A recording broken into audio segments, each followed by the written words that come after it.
রাজধানীর মোহাম্মদপুরে একই পরিবারের ৭ জনকে কুপিয়ে জখমের ঘটনায় ১ মাসেও জড়িত পাটালি গ্রুপের কাউকে আটক করতে পারেনি পুলিশ। ফলে পরিবারের সদস্যদের মাঝে আতঙ্ক বিরাজ করছে। স্থানীয়রা বলছেন, যৌথ বাহিনীর অভিযানের পর কিছুটা স্বস্তি ফিরে এলেও আবারও বিভিন্ন নামে মাথাচাড়া দিয়ে উঠছে গ্যাং কালচার। পুলিশ জানিয়েছে, গ্যাং লিডার ধরতে তৎপর তারা। বিস্তারিত বিলাল হোসেনের রিপোর্টে। গত 15 মে গভীর রাতে মোহাম্মদপুরের জাফরাবাদ ইত্যাদি মোড়ে কথা কাটাকাটির জেরে একই পরিবারের 6 সদস্যকে কুপিয়ে গুরুতর জখম করে গ্যাং পাটালি গ্রুপের সদস্যরা। এতে এক বৃদ্ধার এক হাত প্রায় অকেজো হয়ে যায়। টাকার অভাবে চিকিৎসাও করাতে পারছেন না তিনি। ঘটনার পর 1 মাস পেরিয়ে গেল। ঘটনার সঙ্গে সরাসরি জড়িত পাটালি গ্রুপের ফরহাদ, রফিক, চিকু, শাকিল, হাসানকে আটক করতে পারেনি পুলিশ। উল্টো অভিযুক্তরা পরিবারকে নানাভাবে হুমকি দিচ্ছে। ভয়ে ক্যামেরার সামনে কথা বলতে নারাজ তারা। এইভাবে জখম করে গেছে, বাই এনি চান্স কোন দিন গেটের থেকে বের হব এসে মেরে ফেলবে। সবাই আমরা আতঙ্কিত, আমার পুরো ফুল ফ্যামিলি যতজন আছি সবাই আতঙ্কিত। যে এখন যে আমার বাসার এখানে যে আইসা যদি আঘাত করে তো আমরা কি করব? আমার তো হাত সব বন্ধ।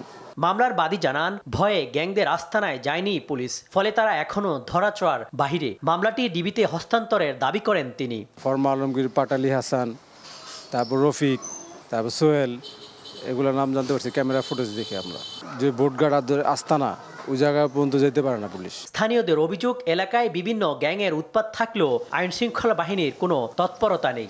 একটা নেশার স্পোর্ট আছে, মাঝে মধ্যে ওই রেড দিলে এই জায়গা ক্লিয়ার থাকে। কারণ আমার থেকে মনে হয় যে আগে জানায়া তারপর রেডগুলো দেয়, যাতে কেউ না থাকে। আর আপনার এখানে আশেপাশে কিশোরগঞ্জের ছেলেরা এখানে বসে থাকে, এখানে মাঝে মাঝে একটু নেশা পানিও করে, আর কথা বললেও শোনে না।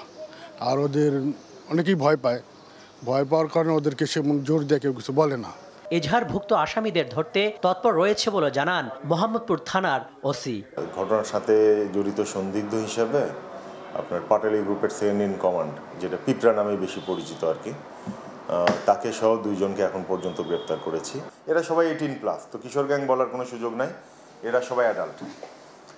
তো বিভিন্ন যে গ্রুপগুলো আছে তাদের কর্মতৎপরতা বা অপতৎপরতা আগের তুলনায় অনেক হ্রাস পেয়েছে। থানায় জনবল বাড়ানো হলে পুলিশ টহল আরও বাড়ানো যাবে বলে জানান তিনি। কর্তৃপক্ষ আমাদের জনবল বৃদ্ধি করবেন, বৃদ্ধি করলে আমরা আরো বেশি সেবা দিতে পারবো। বিলাল হোসেন, RTV, ঢাকা।